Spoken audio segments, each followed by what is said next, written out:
The Fugitive was an American TV drama series that ran for 4 seasons between 1963 and 1967, which was subsequently remade as a feature film in 1993.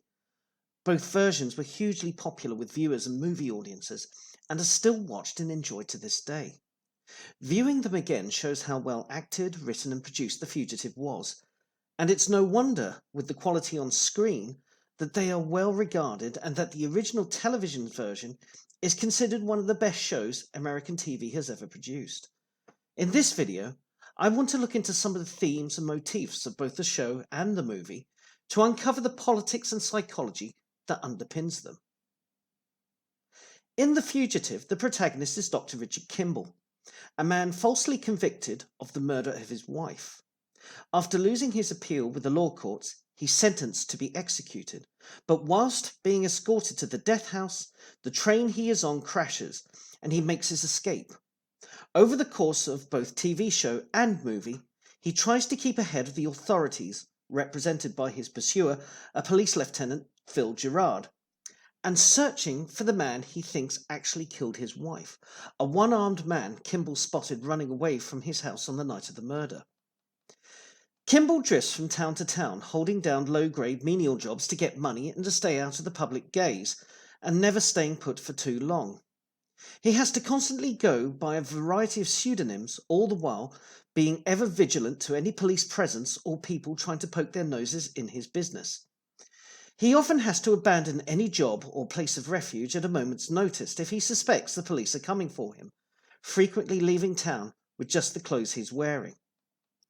The TV series saw Kimble on the run for 120 episodes over a 4-year period, whereas the movie wraps up the story in 2 hours. However, the TV series did have the distinction of having a concluding episode, the first time on American television where this happened. The crew of the Jupiter 2 were left lost in space, and the Spindrift were marooned in the land of the giants, but The Fugitive achieved closure at the end of its run. In that time, the show made various points about the nature of man, society, and the law. The central premise of the show was that the American justice system had failed Richard Kimble. Despite his version of events, it's not enough to convince the police, courts, or jury of his innocence. His conviction is secured through circumstantial evidence. He had an argument with his wife the night of her murder. The neighbours heard the yelling. Kimble said he went for a drive to cool down, but no one saw him get in the car, leave, or arrive home later. And, crucially, no one saw the one-armed man that Kimble almost ran over as the intruder ran from his house. When Kimble is asked whether he killed his wife, his response is to say, "I can't prove I didn't do it." He's a realist who's resigned to the fact that the legal system requires him to show proof of his innocence, or at least reasonable doubt, and he cannot do such a thing. The police and district attorney have pursued the line of inquiry that presents the least resistance and consider the story of the one-armed man to be an invention of Kimble's. The system functioned as it was designed to do, but it was wrong in its conclusion. The show isn't an indictment of the American adversarial legal system. If anything, it shows the flaws in the simplistic and limited thinking of the authorities in pursuing the case. They see something that is open and shut, which is to Kimble's cost. Nor does it take a firm stand on the issue of capital punishment. In The Fugitive, it underscores Kimble's predicament. If he doesn't prove his innocence, he will be killed. The stakes are that high. In a subsequent episode, the district attorney who prosecuted the case and pushed for the death penalty is shown to be politically motivated. The Kimble case pushed him into prominence, and later on, he's running for state governor off the back of it. But with Kimble on the run, that's a black mark in his copybook, so when he gets a chance to catch Kimble, he sees it as his ticket to securing his election win. Kimble is a political pawn here, his conviction the desire of others to make their names. Most episodes feature law enforcement figures in one form or another, and how they're presented depends on the circumstances of each episode. For the most part, the police are shown just doing their jobs, especially the uniform cops. Detectives are shown to be under more pressure to get results, and then you have county sheriffs and marshals who were just trying to keep the peace in their territory. Some of the police in the series see the capture of Kimble as to be a career or financial boost for them. Others are hesitant to commit to Kimble's capture out of fear of the repercussions if it goes wrong for them. He meets both honest and crooked cops during his flight, but for Kimble, all police are the enemy. Rarely does he meet a policeman who is willing to let him go, even if the show sometimes has sympathy or liking for him. The main antagonist for Kimble is not the one-armed man, who is a MacGuffin, but the police officer whose mission it is to recapture him, Lieutenant Philip Gerard. Gerard was the detective who investigated Mrs. Kimble's murder, the one who escorted him to the death house on the train, and crucially, the one who Kimble escaped from. Gerard is a man obsessed with Kimble's capture, a monomaniac who won't ever listen to any pleading from Kimble or anyone else who comes to believe him. In Gerard's mind, Kimble's guilt is beyond doubt because the law says so. Kimble was investigated, tried, and convicted, and that's all good enough for Gerard. Any new evidence that Gerard comes across that might question the verdict is dismissed. At times it appears that Gerard might believe Kimble to be innocent, but he falls back on his mantra. A court convicted him, therefore he's guilty. In the movie, Gerard's attitude is summed up in one exchange. Kimble says to him that he didn't kill his wife, and the policeman answers, "I don't care." Gerard is all about due process, and he thinks that's been served already. Gerard's monomania makes things difficult not just for Kimble, but for anyone caught up in his obsession.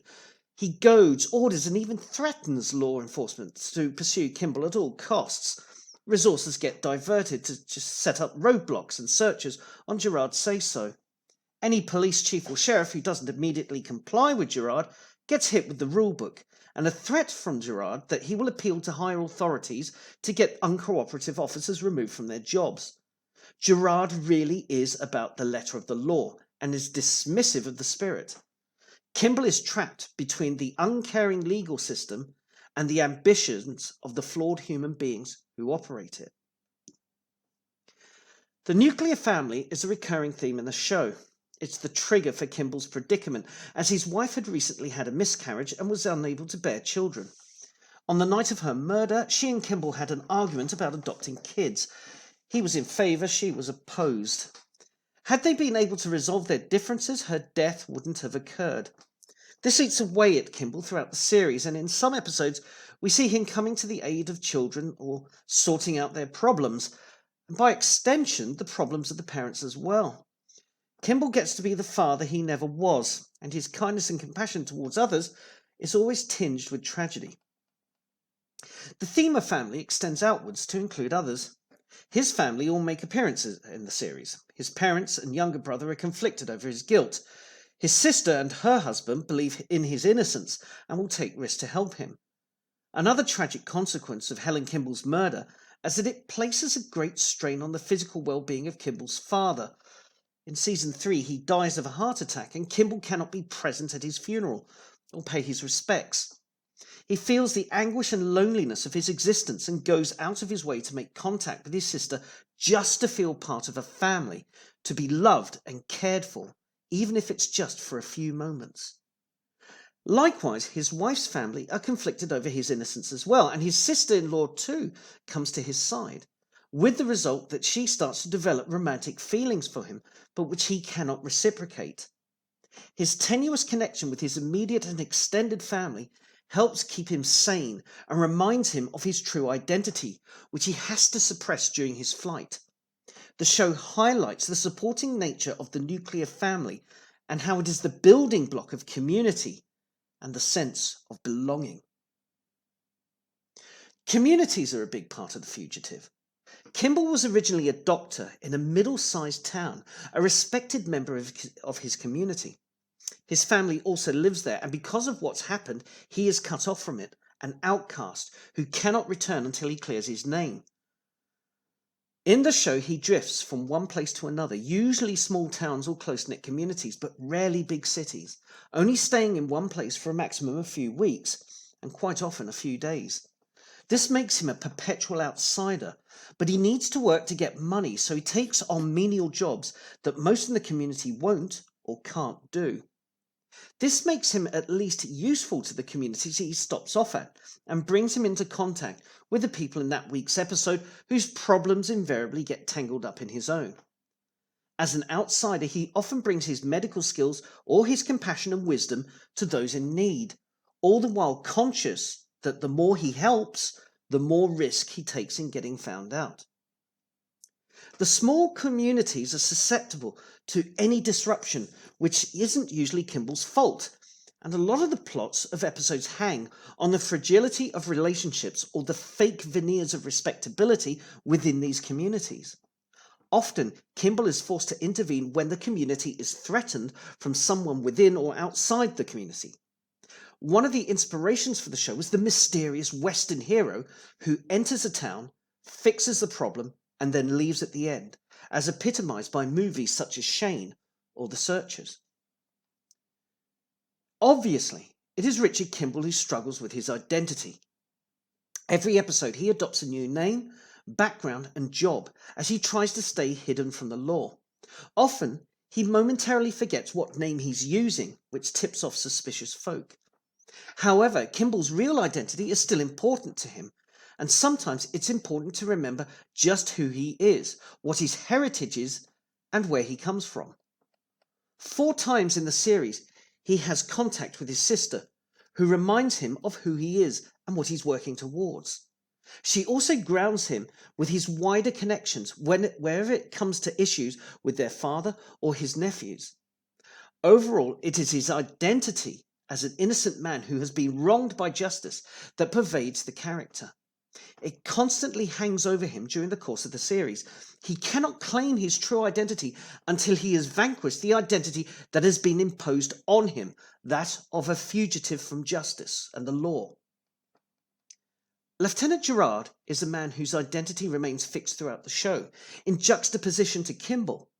Gerard is never promoted, demoted, loses his job, gets reassigned, and his family situation, despite the strain imposed on it by the relentless pursuit of Kimble, remains firm. However, as the show goes on, that rigid identity starts to count against Gerard. It's clear, by season 3 at least, that Gerard is trapped in the role of the relentless pursuer. Anything that threatens to chip away at his unshakable resolve must be swatted away. Not until right at the end does Gerard finally relent and goes from obsessed pursuer to investigator, a role he should have played all along, but pushed to one side whilst he was focused chasing Kimble. The other examination of identity is in the role of the one-armed man. He only appears a handful of times, and in the first 2 seasons, he's a mystery. We don't have a name or a backstory for him at that time. Then, in season 3, he acquires a name, Fred Johnson, and we learn more. He travels under a lot of assumed names, but the one name that keeps consistently coming up is Fred Johnson, and it's assumed that that is his name. Incidentally, if that name is called out, the character reacts instantly to it. In season 3, he's a vagrant who even donates blood for needed money, but in season 4, his life has improved and he has a fixed abode. Johnson is an opportunistic chancer, a man with no morals and more of a mystery than a deep character study. But that's precisely the role he has to inhabit. If we knew more, then he would have been suspected by the police a long time before. That no one except Kimble, his sister and brother-in-law believed in the one-armed man's existence illustrates how much he could vanish without trace or recognition, despite having a very obvious handicap. The show feeds us information about Johnson very parsimoniously and at strategic points, but it's enough for Kimble just about to fix on and for Johnson to remain just out of reach. The identities of the 3 men illustrate how important identity is throughout the series. Gerard, the immutable certainty of the system. The one-armed man is the symbol of the danger that lurks in the cracks of society. And Kimble, the estranged wanderer seeking a way home.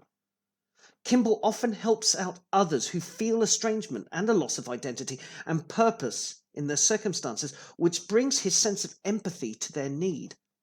However bad these people's lives are, at least they're not in Kimble's shoes, which every story ends up being about. The television series of The Fugitive entered American entertainment folklore, being one of the most popular shows of its day and having the rare honour of having a concluding episode produced, the first time in American TV history.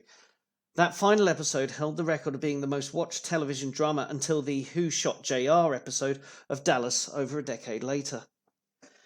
However, by the 1980s, The Fugitive was a show remembered primarily by the generation that watched it originally, but it didn't resonate with subsequent ones in the same way that mainly colour series of the 60s such as Star Trek or Hawaii Five-0 did. Movie executives liked the premise of The Fugitive and were aware that it was a known brand name and decided to remake it for a new audience. In 1994, a new movie version of The Fugitive hit the cinemas, and it was an instant critical and commercial success. The movie sticks to the essential premise of the TV series. Dr. Richard Kimble, this time played by Harrison Ford, is falsely convicted of killing his wife and escapes death row after a train crash.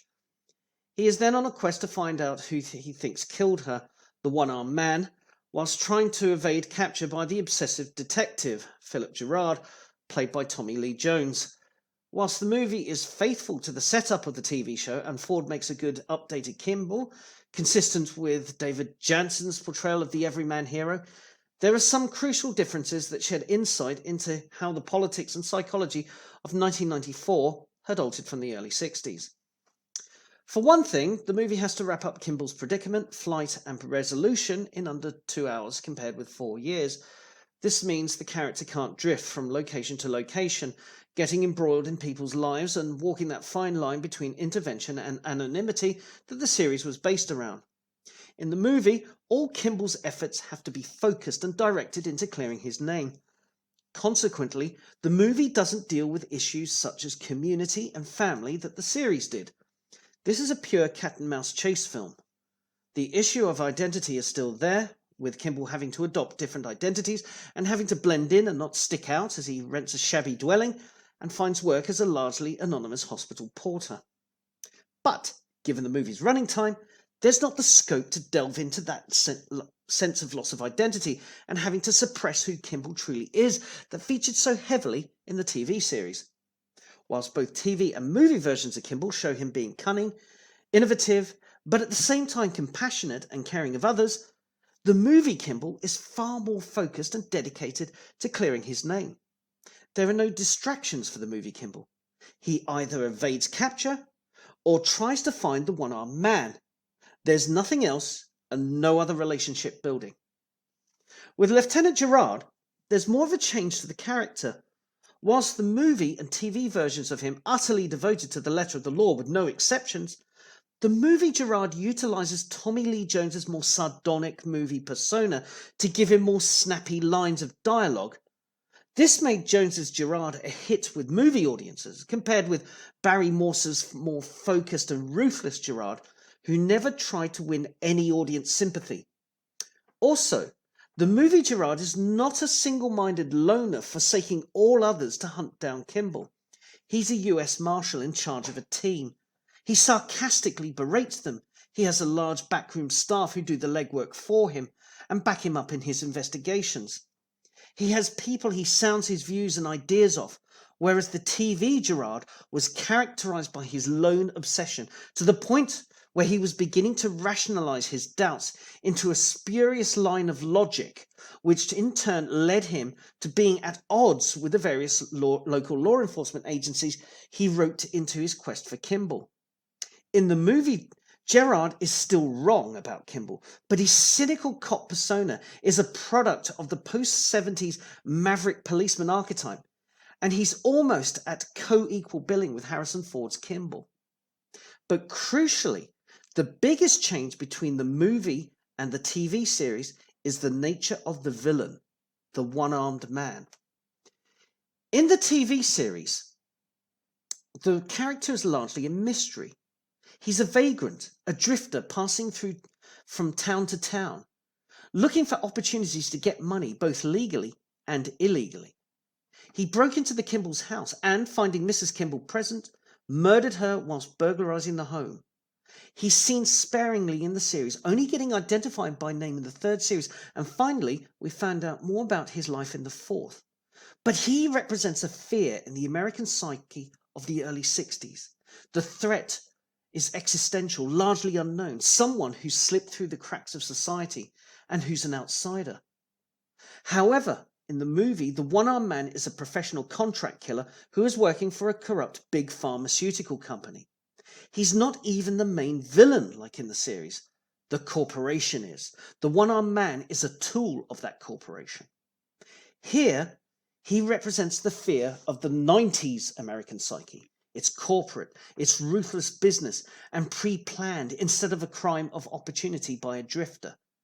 Kimble in the movie isn't just a man on the run against an implacable foe in the law. Here, he is keeping ahead of the implacable law, who are just doing their job, because he's a David taking on the Goliath of corrupt corporations.